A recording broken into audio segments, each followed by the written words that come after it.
প্রথম পর্বটা আপনাদের সবার ভালো লেগেছে এই আশাতেই শুরু করছি আজকের ভিডিও।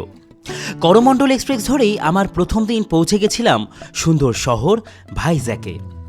সেদিন সারাদিন ঘুরেছি ভাইজ্যাকের নানা লোকাল সাইট সিন আর সমুদ্রের ধারে বসে টেস্ট করেছি নানা রকম মুখরোচক খাবার। আজ আমাদের যাত্রার দ্বিতীয় দিন, হাতে সময় একটু কম, তাই আরাকুতে থাকা হচ্ছে না। কিন্তু আজকের আসল হাইলাইট ভাইজ্যাক থেকে আরাকু যাওয়ার সেই অসাধারণ ট্রেন জার্নি করে পৌঁছাবো আরাকু। সেখানকার মন ছুঁয়ে যাওয়া সাইট সিন ঘুরে আবারও ফিরবো ভাইজ্যাকে। এরপরে ঘুরে নেব আরও কিছু ভাইজ্যাকের লোকাল দর্শনীয় স্থান। সব মিলিয়ে আজকের ভিডিওটাও হতে চলেছে আপনাদের জন্য ভীষণই হেল্পফুল আর ভিজুয়ালি দারুণ একটা এক্সপিরিয়েন্স। চলুন তাহলে শুরু করা যাক আজকের যাত্রা।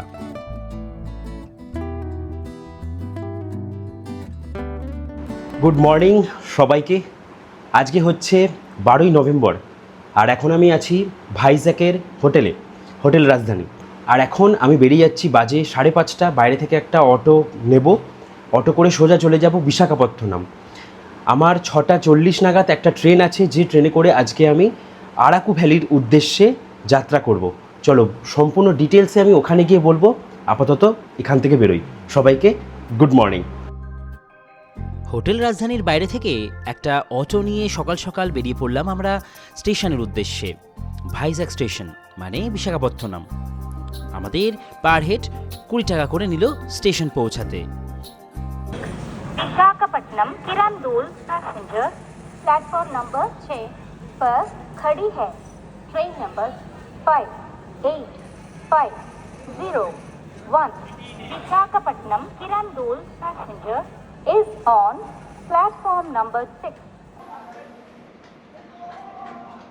এসে পৌঁছালাম আমি বিশাখাপত্তনম স্টেশনের 6 নম্বর প্ল্যাটফর্ম। পরপর দুটো ভিস্টাডোম দেওয়া আছে 58501 এই ট্রেনটার। এই হচ্ছে EV1, লাস্টেরটা হচ্ছে EV2। আর EV2তেই আমার টিকিট আছে, আমি EV1 দিয়ে ঢুকছি। আর EV1-এ ঢুকলে কি হবে, EV1-এ ঢুকলে এই যে জায়গাটা, এই পোর্শনটা কিন্তু এরকম পাবে। আর সোজা যদি আমি যাই, এই হচ্ছে কিছুটা EV1। চলো তো EV2তে হচ্ছে আমি আছি, পরেরটাতে তোমাদেরকে ওখানেও নিয়ে যাচ্ছি। এই যে সিটটাকে আমি ঘোরালাম, সব যে সিটটা ঘুরিয়ে দেখাও ওই যে নিচে ওটাকে চাপ দিয়ে। হ্যাঁ, এই সিটটা কিন্তু পুরো ঘুরে যায়, বেশ সুন্দর। হ্যাঁ 360 রোটেট। ট্রেন যদি আবার এদিকে যায় তো সিটগুলোকে এদিকেও ঘুরিয়ে নেওয়া যাবে। বার করো ওটা দেখাই। হ্যাঁ, এটা খুলবে। এই বাবা,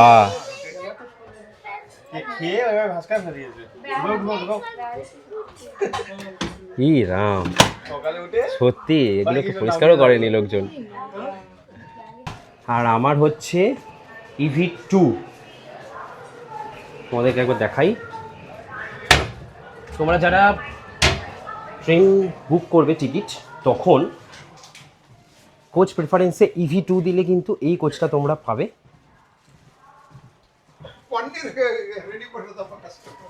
সব থেকে সুন্দরতম ভিউ হতে চলেছে এই ট্রেনটার এই পোর্শনে। দেখো,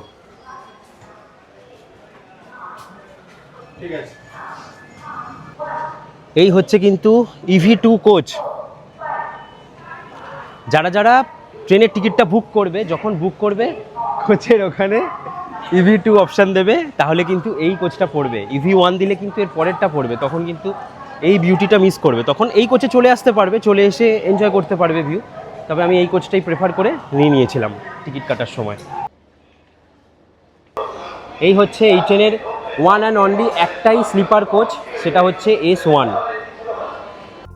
এরপরে পৌঁছে গেলাম আমরা জেনারেল কোচে, যেটা হলো 65 টাকায় জেনারেলে করে আরাকু ভ্রমণ। এই ট্রেনে কিন্তু 65 টাকাতেও তোমরা আরাকু যেতে পারবে এই জেনারেল কোচে করে।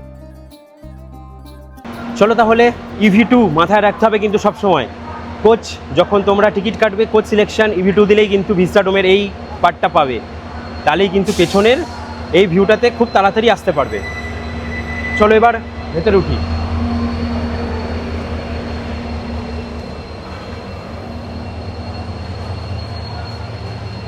এই হচ্ছে আজকে আমার সিট, 12 নম্বর উইন্ডো, একদম সুন্দর। এখানেও বসে আমরা দেখতে দেখতে যেতে পারবো। সময় আপডেট 7:37। ট্রেন আমাদের প্রায় 1 ঘন্টার কাছাকাছি লেট করে ছাড়লো।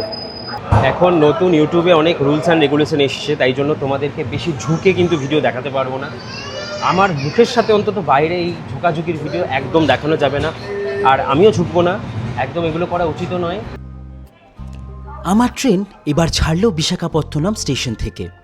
আমি এখন অপেক্ষারত সেই রাস্তাগুলো, সেই টানেলগুলো, সেই ব্রিজগুলো, সেই ঝর্ণাগুলো কখন দেখব আমি এই রাস্তায়। অপেক্ষা, অপেক্ষা আর অপেক্ষা।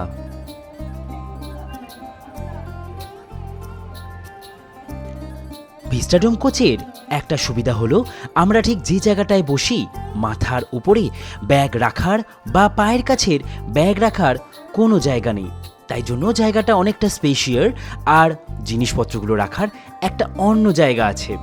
তাই জন্যই কিন্তু এটা ভিস্টাডোম। এটার ভিউ যেন অস্বাভাবিক সুন্দর।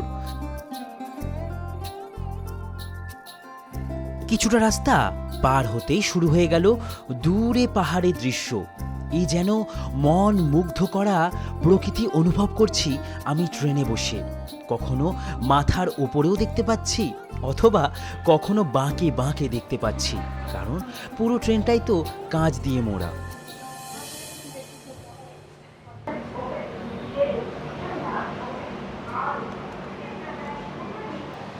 বাহ, অনেক কিছু পাওয়া যাচ্ছে, একদম প্রাইস সমেত এখানে লেখা আছে। বাহ, অনেক কিছু। ট্রেন এসে পৌঁছালো 8:26 কোট্টা ভালাসা জাংশন এই স্টেশনে। আর কী সব নাম, যাই হোক এখানকার ল্যাঙ্গুয়েজে যেটা মাঝে মাঝে কিছু প্রোনাউন্সিয়েশনই আসছে না, উচ্চারণই করতে পারছি না। আর এই হচ্ছে আমার কোচ, এক্ষুনি ছেড়ে দেবে ট্রেন। খুব ফাঁকা স্টেশন, দারুণ লাগছে।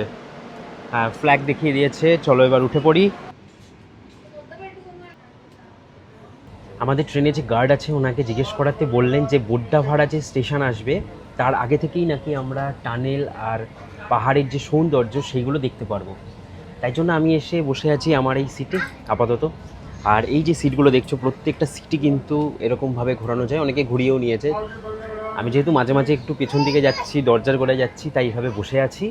আপাতত বেশ সুন্দর জার্নি হচ্ছে, কিন্তু প্রায় 1 ঘন্টা লেটে। এইটাই আমাদের পৌঁছানোর কথা আরাকুতে হচ্ছে ওই 11:10-এর মধ্যে, তো মনে হচ্ছে 12টায় পৌঁছাবো আমরা গিয়ে। এখনও সেই স্নিক বিউটি এনজয় করা শুরু করিনি, হয়তো একটু পর থেকে করব। উফ, বলতে বলতেই 1 ঘন্টার মধ্যেই আমরা এসে পৌঁছে গেলাম বড্ডাভাড়া জংশনের কাছে। আর ঠিক তখন থেকেই শুরু হয়ে গেল চোখ জুড়িয়ে দেওয়া সেই সুন্দর সুন্দর দৃশ্যগুলো। একদিকে পাহাড়, অন্যদিকে সবুজে মোড়া উপত্যকা। মনে হচ্ছিল ট্রেনের জানলার ফ্রেমের মধ্যেই যেন একটা চলমান সিনেমা চলছে।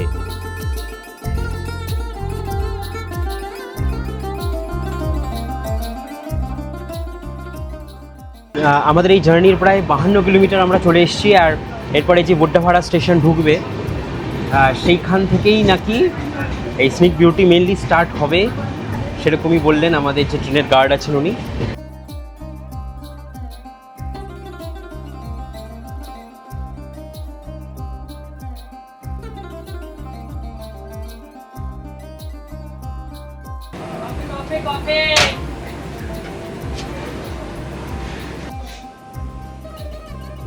দারুণ লাগছে, দারুণ এরকম ট্রেন জার্নি। দেখো কি সুন্দর কার্ভের মধ্যে দিয়ে আমরা যাচ্ছি। আমরা কিন্তু ঘুরে প্রায় ওই দিকেই যাব। এই যে আমাদের ট্রেন এখন কার্ভ নিচ্ছে, আমরা কিন্তু ঘুরে প্রায় ওই দিকটাতেই চলে যাব। এই স্নিক বিউটি দেখতেই কিন্তু আমরা এই ট্রেনে যাত্রা করি। তোমরা চাইলে 2Sেও জার্নি করতে পারো এই ট্রেনে, মাত্র 65 টাকায়। বুঝতেই পারিনি কখন যেন প্রথম টানেলের মধ্যে আমরা ঢুকে গেছি। এই করতে করতে আমাদের ট্রেন ঢুকলো আমাদের প্রথম 2টো টানেলের মধ্যে। ওফ, সে কি দৃশ্য! আর মানুষজন কত মজা করছে এই টানেলগুলো দিয়ে যাবার সময়। 1 একটার পর একটা টানেলকে আমরা ক্রস করব।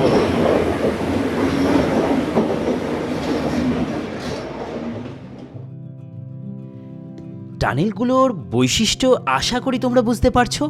যখন একটা টানেল থেকে আরেকটা টানেলে আমরা বেরোচ্ছি অথবা বাইরে চলে আসছি, তখন বাইরের জগৎটা একদম আলাদা। আগের জগতের সাথে কোনো যেন মিল নেই।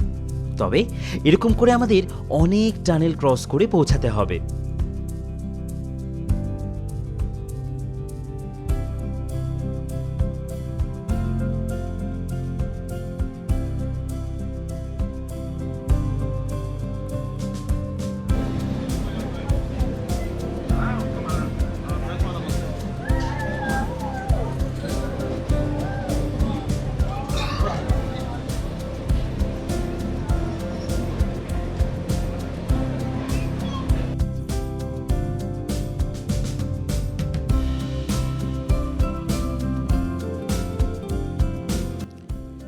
ভাইজ্যাগ থেকে আরাকুর পথের এই কিরান্ডুল এক্সপ্রেস ট্রেন জার্নিটা আসলে শুধু একটা যাত্রা নয়, এটা একটা পুরো অভিজ্ঞতা। এই রুটটা পড়েছে ইস্টার্ন ঘাটসের পাহাড়ি বুকে, যেখানে ট্রেন চলতে চলতেই প্রকৃতি বারবার রূপ বদলায়। এই পথে ট্রেন পার করে প্রায় 58টা টানেল। কখনো টানেলের গভীর অন্ধকার, আবার কখনো হঠাৎ করেই জানলার বাইরে খুলে যায় সবুজ পাহাড় আর বিস্তৃত উপত্যকা। মনে হয় যেন অন্ধকার থেকে আলোয় বেরিয়ে এলাম। শুধু টানেলই নয়, এই রুটে রয়েছে প্রায় 84টা ব্রিজ। কোনো ব্রিজের নিচে নদী বয়ে চলেছে, কোথাও আবার গভীর গিরিখাত। ট্রেন যখন ব্রিজের ওপর দিয়ে ধীরে ধীরে চলে, তখন জানলা দিয়ে তাকিয়ে থাকলেই চোখ জুড়িয়ে যায়। পথে পড়ে ছোট ছোট পাহাড়ি স্টেশন, আদিবাসী গ্রাম, ঘন জঙ্গল আর কোথাও কোথাও জলপ্রপাত। বিশেষ করে চিমিডিপল্লী আর বোরা কেভস এলাকার আশেপাশে এই দৃশ্যগুলো আরও বেশি সুন্দর লাগে।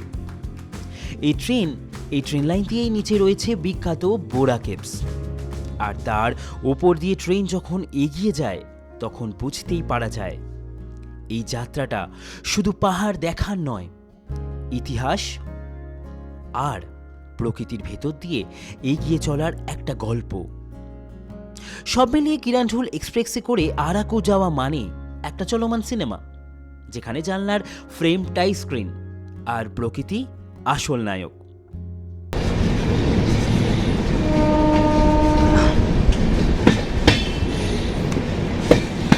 জাস্ট অসাধারণ লাগছে এই কার্ভটা।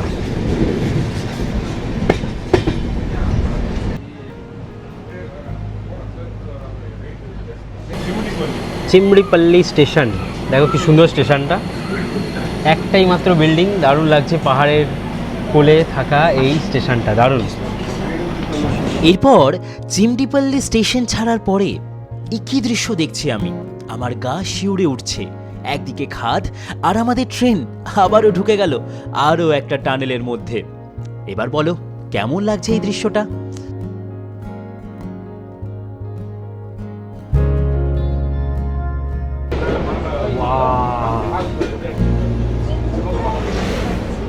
দারুণ।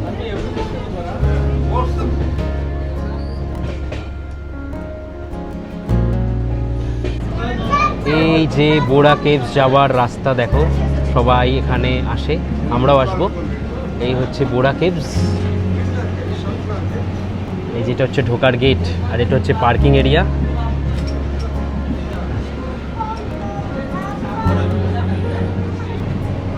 ঢুকে পড়লাম আমরা বোরা গুহাল্লু স্টেশন। না না,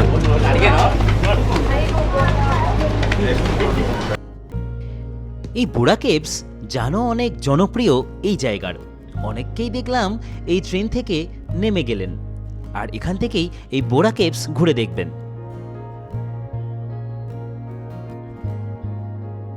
এখানে অনেকেই নেমে গেছে এই ট্রেন থেকে। যারা বোরা কেভস ঘুরতে আসে তারা কিন্তু বিশাখাপত্তনম থেকে এখানেই চলে আসে। দেখো 11টা বাজে, 11:15 বাজে, মোটামুটি 10টার মধ্যে কিন্তু ট্রেনটা ঢুকে যায় এখানে।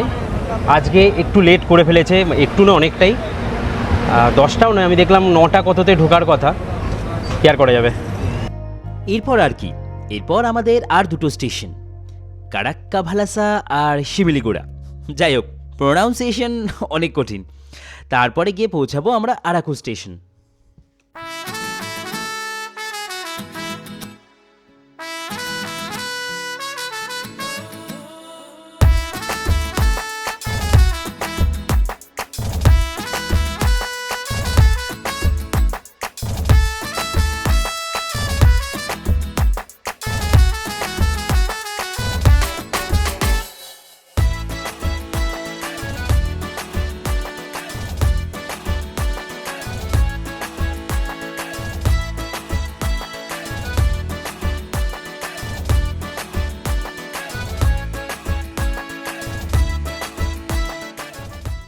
এই আমরা প্রায় প্রবেশ করে গেছি এবার আরাকু ভ্যালির মধ্যে।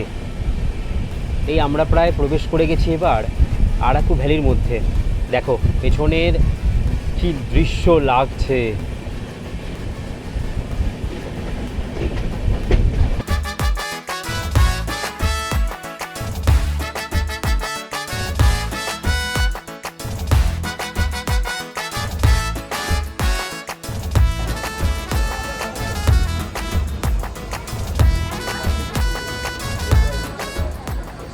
সময় আপডেট হচ্ছে এখন 12:01 আর আমরা এসে পৌঁছালাম প্রায় আরাকু ভ্যালি বা আরাকু স্টেশনের কাছে। আর এখন দেখো এখান থেকে পেছনের দৃশ্য কিছুটা এরকম, দারুণ লাগছে জাস্ট।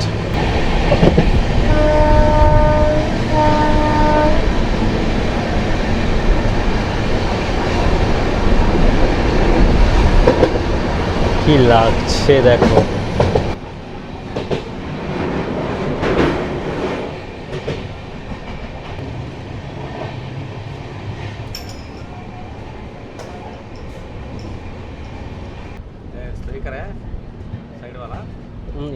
তোমরা কিন্তু এই জার্নিটা 2Sও করতে পারো, মানে সেকেন্ড সিটিং, যেটা 65 টাকা ভাড়া।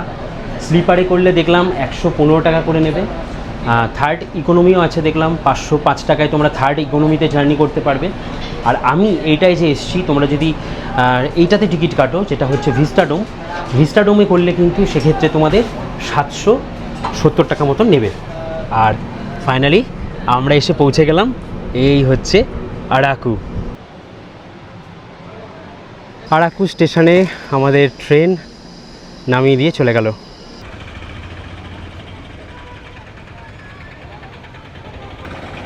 এখানে এরকম প্রচুর অটো দাঁড়িয়ে আছে, এই যে অনেক অটোই আছে।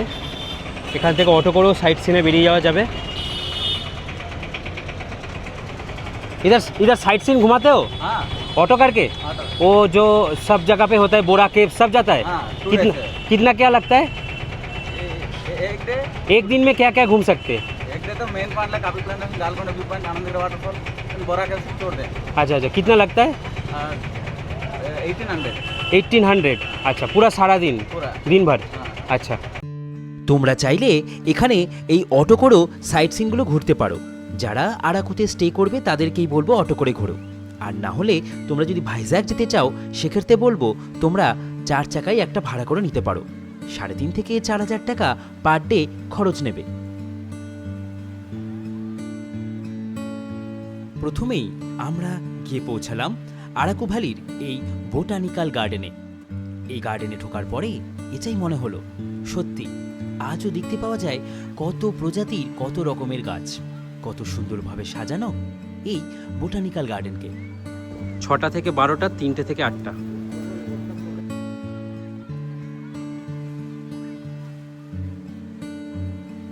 যেহেতু এখন শীতকাল আর বেশ দুপুর গড়িয়ে বিকেলের দিকে আমরা পড়ছিলাম, জায়গাটা দেখার পরে আর ঢোকার পরে এটাই মনে হলো যে জায়গাটা কাপেলদের জন্য, মানে কপতিদের জন্য খুব সুন্দর একটা জায়গা।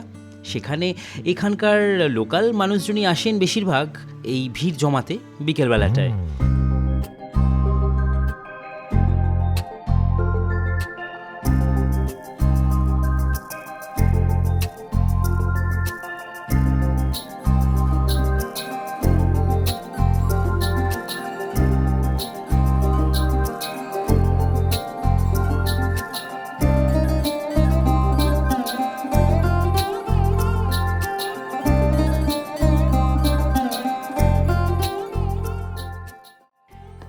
একটু হাঁটতেই দেখতে পেলাম বাঁশ দিয়ে তৈরি করা প্রায় অনেকটা জায়গা জুড়ে একটা খুব সুন্দর ক্যানোপি ওয়াক, যেটা হাঁটতেও বিকেলবেলা খুব সুন্দর লাগে। আর দূরে দেখতে পাওয়া যায় এই পাহাড়ের দৃশ্য। ওহ, এ কী চরম একটা অন্যরকম অনুভূতির জায়গায় যেন চলে এসেছি, ভাবতেই পারছি না। তোমরা যখন আসবে এই জায়গাগুলো একটু এক্সপ্লোর করো, কিছুক্ষণ ঘুরে নিও, আশা করি বেশ ভালোই লাগবে। পেছনের যে পাহাড়ের ভিউ দারুণ লাগছে কিন্তু এই জায়গাটা। ব্যাস, এই যে দেখো, এখান থেকে এসে তোমরা আবার নেমে যেতে পারবে।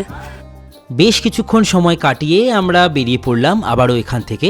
এখন আমাদের গন্তব্য কফি বাগানের উদ্দেশ্যে। কফি বাগানের সামনে কফি টেস্ট করে তারপরে এখান থেকেও কফি কিনে নেওয়া যায়। অনেকেই দেখছিলাম এখান থেকে এইভাবেই কফি কিনছিলেন।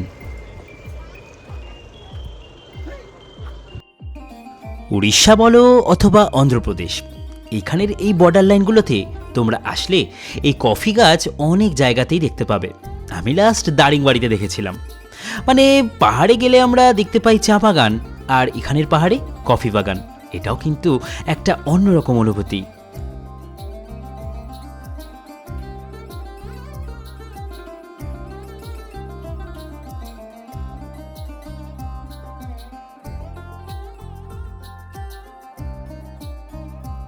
আমরা চলে এসেছি এখন বোরা কেভসের কাছে, আর এখানে বাম্বু চিকেন কিন্তু বিশাল ফেমাস। এরপরে ৮০ টাকা প্রতিজনে টিকিট কেটে আমরা ঢুকলাম বোরা কেভসের ভেতরে। বোরা কেভস বিশাখাপত্তনম থেকে প্রায় ৯০ কিলোমিটার উত্তরে, পূর্বঘাট পর্বতমালার কোলে অনন্তগিরি পাহাড়ের গভীরে লুকিয়ে আছে এই রহস্যময় গুহা। ১৮০৭ সালে ব্রিটিশ ভূতত্ত্ববিদ উইলিয়াম কিং প্রথম এই গুহার সন্ধান পান।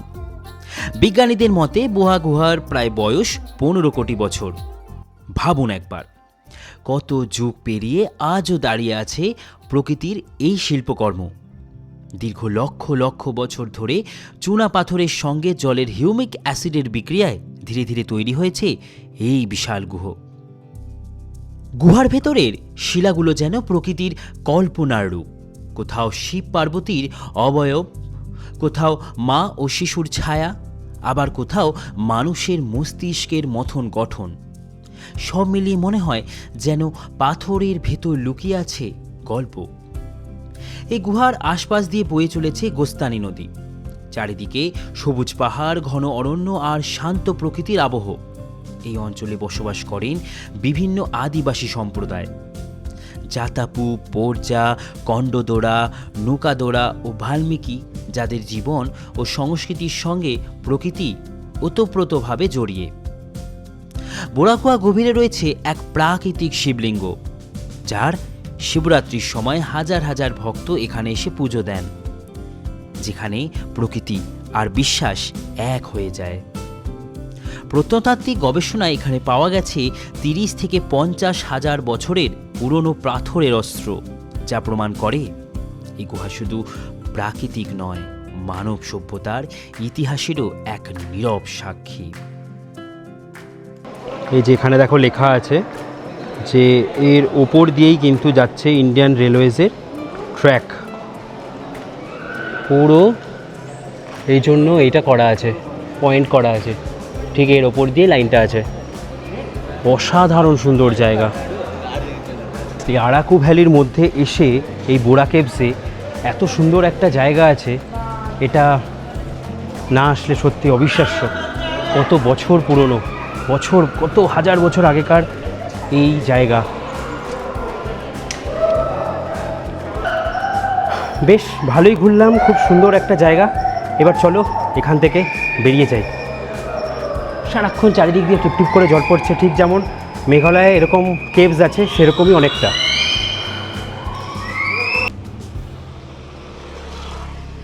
এখান থেকে বেরোনোর পর এবার আমাদের মন করেছে যে এখানের বাম্বু চিকেন খাবো।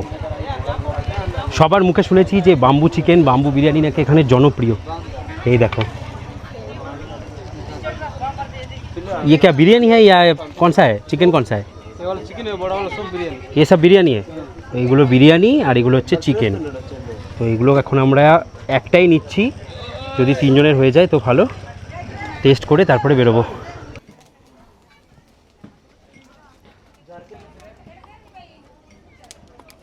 तीसरा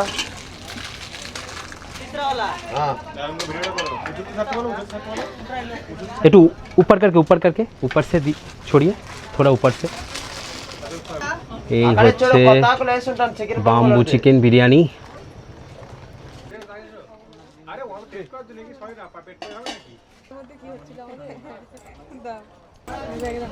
সুবিধা কেমন খেতে? খাওয়ানি না না আমি খেলাম আগে হ্যাঁ আমি আগে খাওয়া পারি দাও আমি করছিলাম না বাম্বু চিকেন। এখানে আসলে বাম্বু চিকেন খেতেই হবে, এরকম একটা ব্যাপার। না আমি একদম খাবো না, আমার পেটটা ঠিক নেই গো। একবারও খাইনি। অঘটন ঘটে গেলে মুশকিল হয়ে যাবে। এই খেলাটা কি হবে? ভাই খেতে পারবে? 5 টাকা হিসেবে ঠিক আছে অনেক। এটা কি প্যাকিং করে নেবে? হ্যাঁ খাও, গরম গরম খাও, গরম আছে। খেতে পারবো না এতগুলো। আরে খাও না তুমি খেতে পারবে অতগুলো? তুমি? যাই হোক, বাম্বু চিকেন খেয়ে বোরা কেভস ঘুরে আমরা চলে এলাম আমাদের গাড়িতে। আর গন্তব্য এবার ভাইজ্যাক, কারণ অন্ধকার প্রায় হয়ে যাচ্ছে। এরপর হোটেল পৌঁছিয়ে রাতে খাওয়া দাওয়া সেরে নিলাম। সেরে নিয়েই আমরা তাড়াতাড়ি ঘুমিয়ে পড়লাম, কারণ সকাল সকাল বেরোতে হবে আমাদের বাকি সাইট সিনগুলো ঘোরার জন্য। শেষ দিন, আজ বাড়ি ফেরার দিন। আমরা প্রথমে বেরিয়েই এখন যাচ্ছি বিশাখাপত্তনমের সব থেকে জনপ্রিয় রামায়ণুডু ফিল্ম সিটি দেখার জন্য। এখানেই অনেক সিনেমার শুটিং হয়েছে।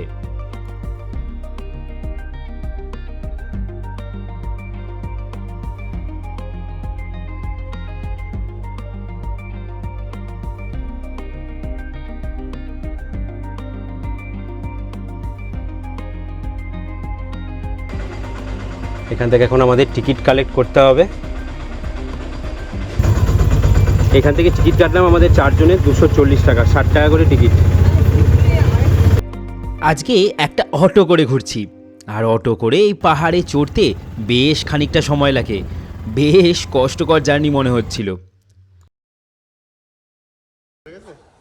ঢোকার পর মনে হলো যে সত্যি একটা অন্যরকম সেট তৈরি করা, যেমন আমরা সিনেমার বিভিন্ন সেটগুলোকে দেখি, কোথাও গ্রাম্য দৃশ্য, কোথাও শহরের দৃশ্য, কোথাও বাজারের দৃশ্য, সবই যেন একই জায়গায় মানে অদ্ভুতভাবে তৈরি করা। এই জন্যই তো এটা একটা ফিল্ম সিটি। এখানে অনেক সিনেমার শুটিং হয়েছে। চলো তোমাদেরকে দেখাই কী কী সিনেমার শুটিং একটা সময় এখানে হয়েছে। এখানে এই যে কী কী সিনেমার শুটিং হয়েছে সব নাম এখানে লেখা আছে। তকদিরওয়ালা, হাম আপকে দিল মে রহতে হে, আনাড়ি। এই আনাড়ি সিনেমার শুটিংও এখানে হয়েছে। হ্যাঁ,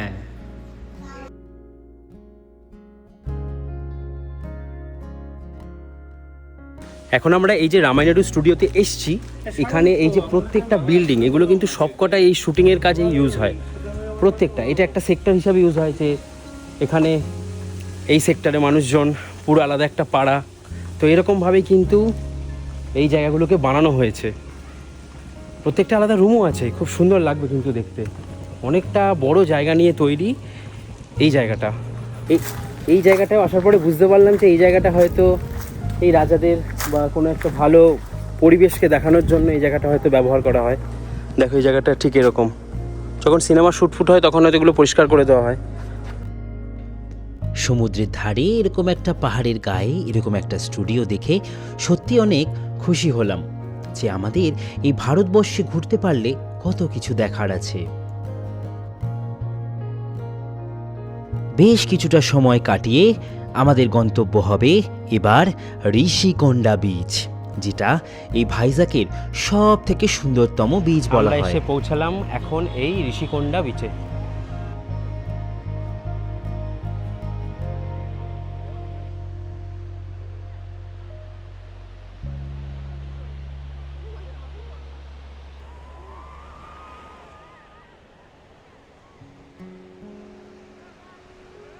এখন আমি আছি, এই হচ্ছে ঋষিকোন্ডা বিচ। খুব সুন্দর, একদম চারিদিক দেখো জল কতটা পরিষ্কার পরিচ্ছন্ন, দারুণ লাগছে, মানে অন্যরকম। আর যত আমরা এদিকে যাচ্ছি তত কিন্তু ঢেউ আস্তে আস্তে কমে যাবে, আর অসাধারণ কিন্তু সুন্দর লাগছে, দারুণ। ছবি ভিডিও তোলার জন্য পারফেক্ট একটা জায়গা। দূরে দেখা যাচ্ছে পাহাড়,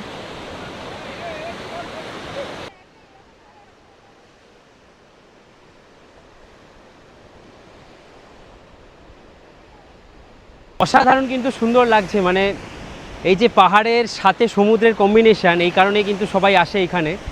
আর জলের যে কালার, যত আমরা আস্তে আস্তে এখন সাউথের দিকে যাব, জলের কালার এরকম আস্তে আস্তে নীল সবুজ হয়ে যাবে। হেবি সুন্দর লাগছে, হেবি সুন্দর। ঘোড়ার পিঠে চেপে ঘুরছে, দারুণ দারুণ একটা জায়গা হচ্ছে ঋষিকোন্ডা বিচ। এই ঋষিকোন্ডা বিচের এই পাশে অনেক হোটেল আছে, যারা এসে এখানে থেকে এখানে স্নান করে। দারুণ হচ্ছে, অনেক ওয়াটার অ্যাক্টিভিটিও আছে, ভালো লাগবে। অনেকটা পুরীর মতনই বালি, কিন্তু জলের কালার আর ঢেউ অনেক আলাদা। এরপরে ঋষিকোন্ডা বীচ থেকে আমাদের গাড়ি ছুটল কৈলাসগিরি পর্বতের কাছে।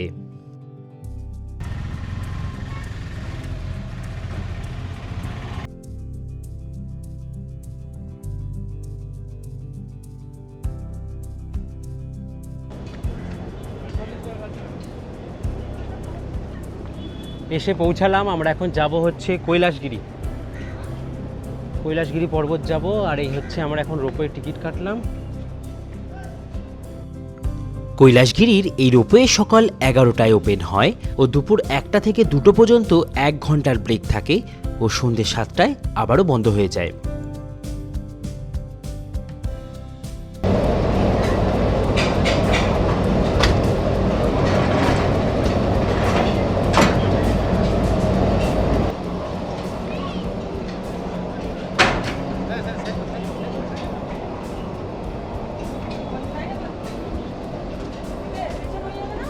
একদিকে বসো, এইদিকে বসো, হ্যাঁ বা এইদিকে বসো, তুমি এইদিকে বসো, এইদিকে।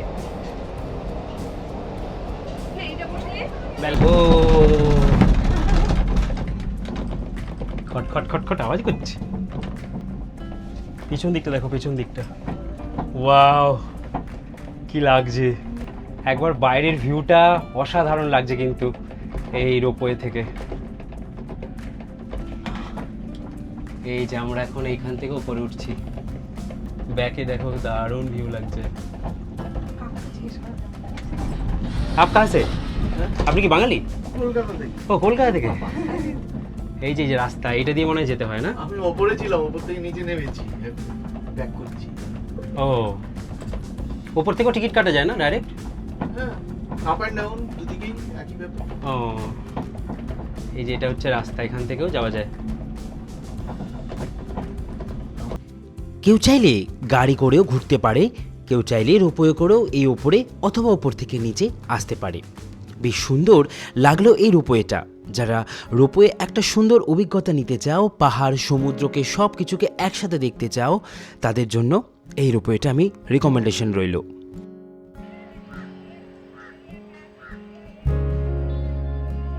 এই কৈলাসগিরি পর্বতের ওপরে এখানে মন্দিরের কাছে এরকম অনেক অ্যাক্টিভিটি আছে।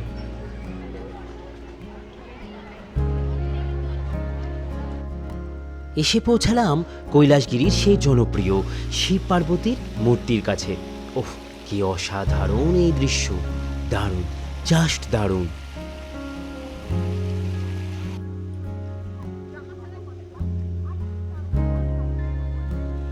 বেশ সুন্দর লাগবে কিন্তু তোমরা যখন এই জায়গাটা আসবে। দেখো কত বড় একটা মূর্তি, দারুণ। অবশ্যই তোমরা এসো এই জায়গাটা, তাহলে খুব সুন্দরভাবে ঘুরতে পারবে, এই জায়গাটার দর্শন করতে পারবে। দারুণ। এই হচ্ছে কৈলাসগিরি পর্বতে থাকা এত বড় শিব পার্বতী মূর্তি। এছাড়া এখানে অনেক অ্যাক্টিভিটি আছে যেগুলো তোমরা করতে পারো। কিছুটা সময় এখানে তোমরা এভাবেই কাটিয়ে ফেলতে পারো। তবে আজকে আমরা যেহেতু বাড়ি চলে যাব, তাই জন্য বেশি সময় না কাটিয়ে এখান থেকে বেরিয়ে যাব। তো এই হচ্ছে খুব সুন্দর একটা জায়গা। এখানে আই লাভ ভাইজাগ আর কৈলাসগিরি লেখা আছে। অ্যাকচুয়ালি এটা ড্রোন শটের জন্য, আর ওই দিক থেকে যারা ওই যে অ্যাক্টিভিটি করছে ওদের জন্য কিন্তু একটা খুব সুন্দর ভিডিও হবে। তো এই জায়গাটা বেশ সুন্দর লাগলো একদম, যেখানটাতে শিব পার্বতীর মূর্তি আছে তার ঠিক পাশেই। তোমরা যখন আসবে এই জায়গাগুলো দেখবে, আশা করি তোমাদের খুব সুন্দর লাগবে। জায়গাটা খুব সুন্দর, অনেক বড় জায়গা, বেশ অনেকটা সময় তোমাদের কেটে যাবে।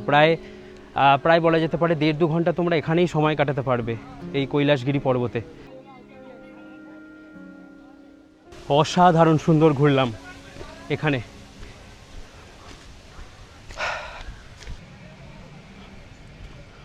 টয় ট্রেন, কৈলাসগিরি পর্বতের।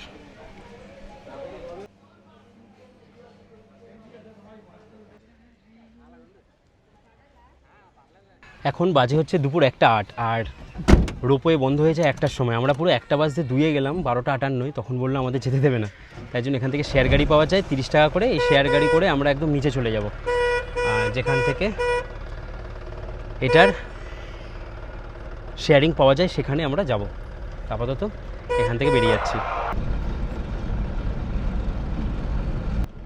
এরপর আমরা এখান থেকে সোজা বেরিয়ে পৌঁছে গেলাম আমরা বিশাখা মিউজিয়ামের কাছে।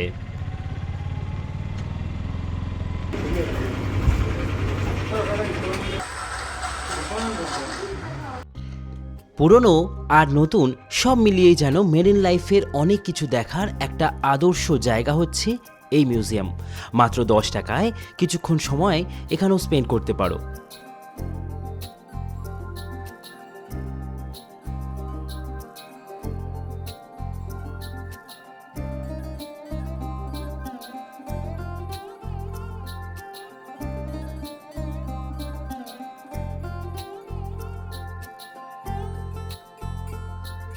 এবার বেশিক্ষণ সময় এখানে নষ্ট না করে আমরা পৌঁছে গেলাম কারসুরা মিউজিয়াম, সেই সাবমেরিন দেখার জন্য, যেটা দেখতেই সবাই আসে এই ভাইজাকে। এখানে রাস্তার দুধার মিলিয়ে মোট 4টে মিউজিয়াম আছে, যার মধ্যে এটি মানে সাবমেরিন একটি অন্যতম। আমরা 4টি মিউজিয়ামের টিকিট একসাথে কেটে নিয়েছিলাম, যা সব মিলিয়ে 300 টাকা নিয়েছিল। কিন্তু প্রত্যেকটা আলাদা আলাদা দেখতে গেলে 100 টাকা করে জন প্রতি লাগে।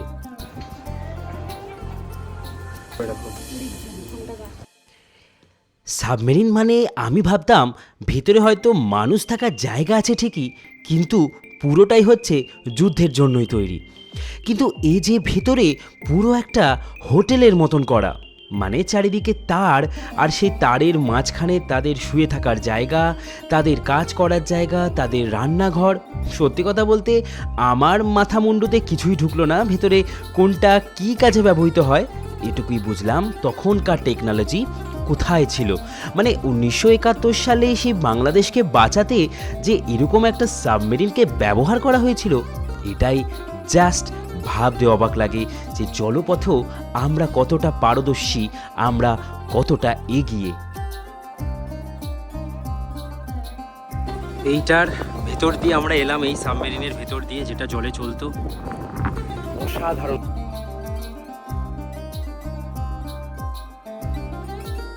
যাই হোক, খুব সুন্দর কিন্তু একটা জায়গা দেখলাম, যেখানে 1971 সালে যেটা আমাদের বাংলাদেশ যখন বিভক্ত হয়, তখন যে যুদ্ধ হয়েছিল, তখন যে ভারতীয়রা সাহায্য করেছিল, সেই যুদ্ধ সত্যি কত জায়গাকার মানুষ ইনভলভ আছে। এই ভাইজাগ আসার পরে, এই সাবমেরিনটা দেখার পরে আরও বেশি মনে যেন আমাদের ভারতীয় হবার গর্ব অনুভব করলাম। সত্যি বাকিরা মানে কিভাবে তারা যেন এই সাবমেরিনের মাধ্যমেই 1971 সালে এই জয় লাভ করেছিল।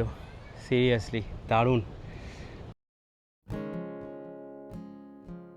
আমরা রাস্তার ওপার থেকে চলে এলাম। আমরা সাবমেরিন দেখে এখন যাচ্ছি এয়ারক্রাফট মিউজিয়াম দেখতে।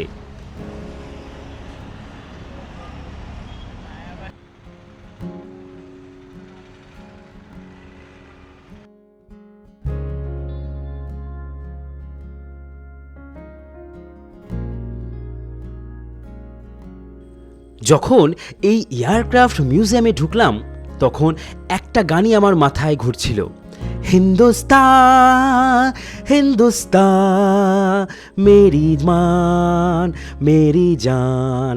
সেই বর্ডার সিনেমার সেই গানটা আমাকে মনে করিয়ে দিচ্ছিল।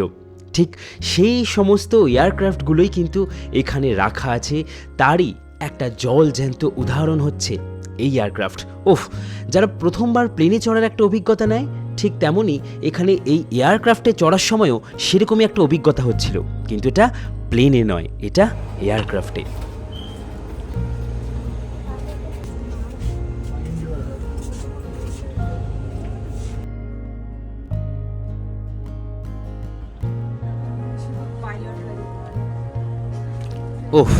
ভাষায় প্রকাশ করতে পারছি না।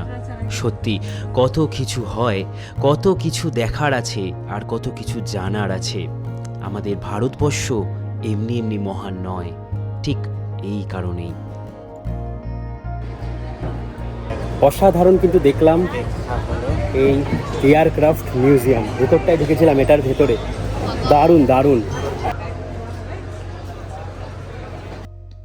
না, শেষ বেলায় ভাইজ্যাক আমাকে নিরাশ করলো না, প্রথম থেকেই যদিও করেনি। অনেক কিছু দেখলাম। আমাদের এই দেশ বেঁচে আছে হয়তো এই সব কারণেই, তার কিছুটা নিদর্শন এখানে রাখা আছে। এরপর এই জায়গাটা দেখে আমরা পৌঁছালাম ইন্ডিয়ান নেভি মিউজিয়াম। এখানেও তোমরা সেই হেলিকপ্টারগুলো দেখতে পাবে যেগুলো জলের ওপর থেকে অপারেট করা হয়। দারুণ দারুণ একটা জায়গা।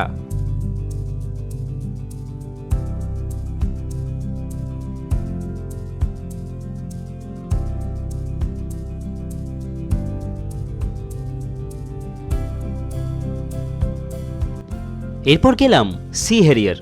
এটাও আরও একটা মিউজিয়াম, তবে এটা আমার অতটাও খাস লাগেনি, মানে আমি অতটা ইন্টারেস্ট পাইনি। এরপর এই জায়গাগুলো দেখে আবারও গিয়ে পৌঁছালাম একটু রামকৃষ্ণ বিচের দিকে। কি খাবো বলো, কি খাবো? কি খাবো না? কেন আম খাও? এরকম এরকম দেবে এরকম। কি क्या नाम बोला इसका? आलू भज्जी मिर्ची भज्जी भैया ये মির্চি ভাজি। ও এটা লঙ্কা দিয়ে, এটা আলু দিয়ে, এটা মির্চি, মানে চপ আর লঙ্কার চপ, শুধু মাঝখান দিয়ে কাটা।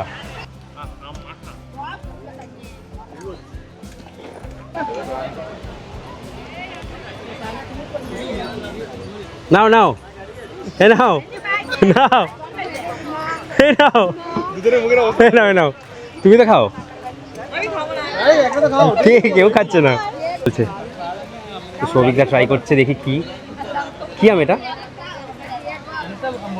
ভালো। ये चाय पे बना के दे रहा है हरा रोटी का। এসব বানাতে হয় না? দেখো এখানে সমস্ত এই যে মাছ ভাজা সমস্ত কিছু পাওয়া যায়। যাই হোক, কিছুটা সময় কাটিয়ে আমরা এলাম আমাদের হোটেলে। হোটেল থেকে আবারও চলে এলাম বিশাখাপত্তনম রেলওয়ে স্টেশন, গন্তব্য হাওড়া। কেমন লাগলো অবশ্যই তোমরা জানাও। হোটেলের ডিটেলস ও ঘোরার সম্পূর্ণ ডিটেলস ডেসক্রিপশনে দেওয়া আছে। তোমরা ভালো থাকো, খুব ভালো থাকো, আরও ভালো থাকো। দেখা হচ্ছে আবারও এরকম কোনো একটা ভিডিওতে। কেমন হচ্ছে ভিডিওগুলো অবশ্যই তোমরা জানিও। টাটা।